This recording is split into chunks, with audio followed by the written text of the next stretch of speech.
In my Royal Rumble preview video, I talked about just how much I love the Royal Rumble. It is my favorite show that WWE puts on throughout the course of the entire year because I love the unexpected factor that goes into the Royal Rumble because anything can really happen because there's so much happening at once and I just love it. And with the 2025 Royal Rumble now in the books, we are going to recap the show. And my God, what a show it was. I thought both the men's and women's Royal Rumble matches were very, very good. I thought the women's was very good, but the men's felt like it was on a completely different level. I thought the Tag Team Championship match was a solid match. And we got the insane ladder match between Cody Rhodes and Kevin Owens. So without further ado, let's start recapping 2025's Royal Rumble. Starting off with the Women's Royal Rumble match, where we got two very strong matches from both Liv Morgan and Io Sky.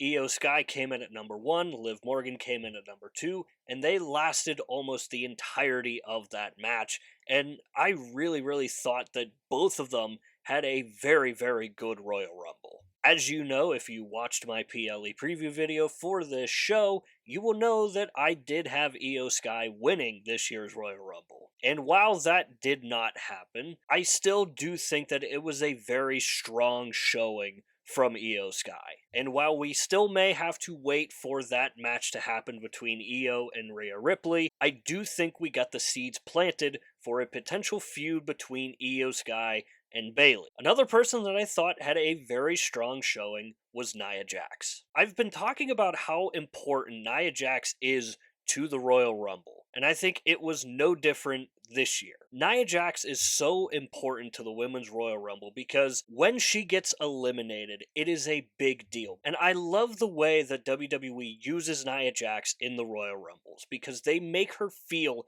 like she truly is this unstoppable superstar who cannot be beaten. And I think a perfect example of that is when she eliminated like 6 competitors at once. And then she obviously had her moment with Charlotte Flair, which obviously those two have a lot of history to go off of. And I just really do think that Nia Jax, A, has been putting in a lot of good stuff as of late.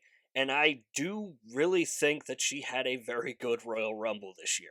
I also need to give a massive shout out to everybody who made a comeback. Obviously, we saw Trish Stratus make a comeback, we saw Nikki Bella make a comeback, and we got the return of Alexa Bliss. Now, this is something that a lot of people wanted to see, and the reports coming out over the past couple days really made it seem like that it was not going to happen at all. And the pop that she got when her music hit really speaks to how much she was missed. The other thing that really stood out to me, probably the most out of this year's Women's Royal Rumble, was the amount of NXT superstars that were used. It's been talked about at length on just how stacked the NXT women's roster really is. And I think we got it on full display tonight at the Royal Rumble. Obviously, you had Roxanne Perez, you had Julia, you had Stephanie Valquer, you had Lash Legend, you had Jada Parker, and you can kind of throw Jordan Grace into that mix too. The NXT women really got their moment to shine, and I think the women's division moving forward, not just for NXT, but for WWE as a whole, is in excellent hands with everybody that I just mentioned. And as always, Charlotte Flair does Charlotte Flair things, and she wins big matches. While I did have Io Sky winning this match, I did have Charlotte Flair as my kind of honorable mention, and the only reason why I had Charlotte Flair as a possible winner is because Charlotte Flair wins big matches. It's inevitable. And that was no different tonight as she comes in, cleans house, takes the win, and becomes the first ever two-time Women's Royal Rumble winner. So, Charlotte Flair moves on to WrestleMania to face either Tiffany Stratton or we get a rematch of WrestleMania 39 with Rhea Ripley. That was something that I really talked about in my preview video about. I really do think that WWE would kind of like to run that match back. Because their WrestleMania 39 match was so unbelievably good, it makes total sense that they want to run that back. My MVP for the Women's Royal Rumble this year was hands down Roxanne Perez. Not only did she have one of the longest times in the Women's Royal Rumble this year, but she was also part of the final three, and I think that speaks a lot to where WWE sees Roxanne Perez. And I do think after tonight that a main roster call up is very, very quickly approaching for Roxanne Perez. My MVP, once again, is Roxanne Perez, and Charlotte Flair does Charlotte Flair things, and she wins this year's Royal Rumble. Moving on to what I felt like was the dead spot of this year's Royal Rumble show, and that was unfortunately the WWE Tag Team Championship match between DIY and Motor City Machine Guns. Now, I'm not saying this match was bad by any means. I thought the match was actually kind of good, and my only real big issue with it was it felt like it was really, really rushed. Like DIY getting a really, really quick pinfall, and then it kind of felt like it took a little bit for the match to build, and then Motor City Machine Guns got a pinfall, and it was tied 1-1. And then you could kind of start to feel the match start picking up again. And then we had the Street Profits come in and completely catch me off guard because that was probably the last thing that I was expecting to see during that match. But I will say one thing, I am very, very interested in seeing where this goes from here. Because again, the Street Profits coming in caught me off guard. And the way that they did it, the Street Profits felt kind of heel in this scenario. And I'm really curious to see if WWE wants to try having the Street Profits be heels again. Because they tried it a while ago with Bobby Lashley, and it just did not work because Bobby Lashley and the Street Profits are just too damn cool to be heels. But I don't know, the vibe that I got tonight was that they felt like the heels in this situation. And I think that alone has me really, really interested into seeing where all of this leads from here. I could totally see a triple threat at possibly Elimination Chamber for the Tag Team Championships. I think that that match would be really, really good to watch. So, while I did have Motor City Machine Guns winning this match, DIY did ultimately end up picking up the win, and then we had the whole Street Profits come in and attack both Motor City Machine Guns and DIY. And then on to one of the more insane matches that I have seen in my time watching wrestling. I'm talking about Kevin Owens and Cody Rhodes in a ladder match for the WWE Universal Championship. That match right off the hop, when we had the stare down between Kevin and Cody, middle of the ring, and they just let the crowd erupt. That is one of my favorite things, is when the performers in the ring realize what this moment means and they let the crowd dictate where it goes. And not only did it allow the crowd to really dictate how this match was going to go, but it also just made it feel like it was a massive, massive fight. The term always gets thrown around of a match having a big fight feel. Well, this absolutely had that big fight feel to it. And this match also had some of the more insane spots that I've seen in quite some time. The use of the mini ladder that they had, I thought was very, very fun. And the spot when Kevin Owens went back first into like the corner of the ladder, like, oh god, it made me hurt just watching it. So I thought all the ladder spots in it were just freaky good. And it really did feel like the match was this beautiful chaos because you had such a good story going into it, and then you just had the utter violence that goes along with a ladder match. And that last spot was absolutely mind blowing. Seeing Kevin Owens pretty much getting his head pinned in between the rungs of the ladder, A, was kind of scary, and B, was just really badass. But I thought that that spot was one of the more wilder spots that we've seen in recent memory, I would say. The one thing that I did not have on my bingo card for this match was Sami Zayn's involvement in the match. And I really, really liked what they did with Sami Zayn in this match. While he didn't do a whole lot, we didn't really know what side he was going to be on. We didn't know if he was going to be on Kevin Owens' side. We didn't know if he was going to be on Cody Rhodes' side. We didn't know if he was going to be on both sides. And there was a brief moment where I thought we could possibly get a heel turn from Sami Zayn because Sami Zayn went right up to Kevin Owens before checking in on Cody. So this match, I think, checked every single box imaginable. I think from the big fight feel to the insane spots to the kick-ass camera shots that we were getting as well. This match absolutely 100% delivered. And then that brings us to the Men's Royal Rumble match, where I thought right away we got the perfect start to this year's Men's Royal Rumble. Having a dream match start the Royal Rumble, I think, was a genius idea because it immediately got people invested in the match. And that can be hard to do coming off of a match as crazy and wild as Cody Rhodes and Kevin Owens was. Having Rey Mysterio come out at 1 and having Penta come out at 2, I thought was a brilliant, brilliant decision. And while I didn't really necessarily think the crowd was going to be dead for the Royal Rumble, I did think that there was some cause for concern after what was a just ridiculously crazy match again from Cody Rhodes and Kevin Owens. So the fact that WWE was able to pick up on that and realize that they needed to start with a bang,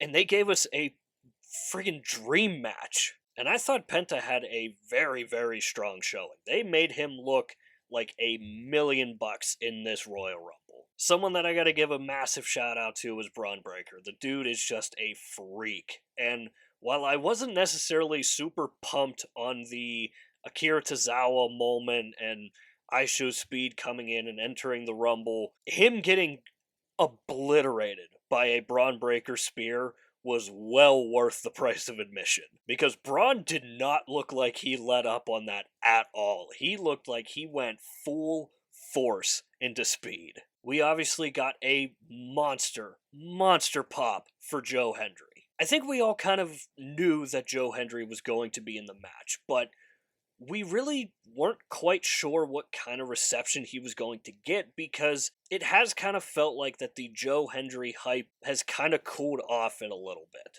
But the pop that he got tonight really showed me that people still want to see Joe Hendry. So that is a awesome moment for Joe Hendry and an awesome moment for TNA because having the TNA champion in the Royal Rumble is a massive, massive deal. And not only did TNA have their champion in the Royal Rumble, but he also was met by a massive pop. And not to mention that Joe Hendry did a lot of good in this match. He had a couple spots with Roman Reigns, he had a couple spots with a lot of big name WWE superstars. So while I do think that this new TNA partnership is going to be more dictated towards NXT, I still do think that we could see guys like Joe Hendry possibly show up on the main roster. The next guy that I gotta give a massive shout out to is Jacob Fatu. The guy is simply generational. He came in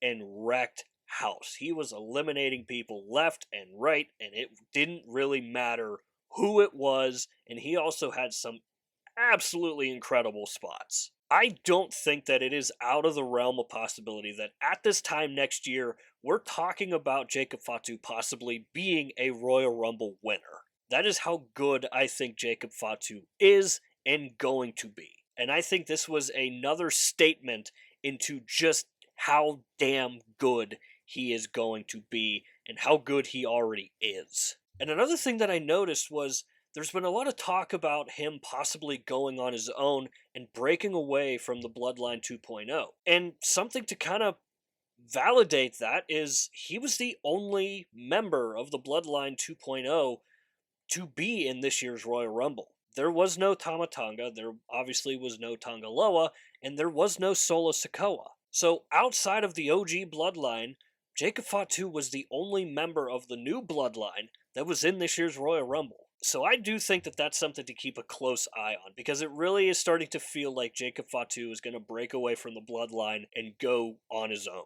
The only real slip up that I kind of noticed from this year's Men's Royal Rumble was Drew McIntyre getting eliminated out of nowhere. After the show, there's been reports about Drew being very, very pissed off and just storming straight out of the building. And while I can't comment too much on those reports, all I can tell you is that I thought it was kind of weird that it was just very out of nowhere, and it really wasn't even on camera. So that does lead me to believe that there was a mistake somewhere. But that is also the nature of the Royal Rumble. We've seen mistakes happen before, and we're going to see mistakes happen more times than not in a match like the Royal Rumble, because again, there's just so much going on. One of the moments for me from this match was the moment between Seth Rollins and Roman Reigns. I desperately want to see another match between those two, because their chemistry is just so damn good together. And then something that I really didn't have was CM Punk, who I had winning this year, eliminating both Seth Rollins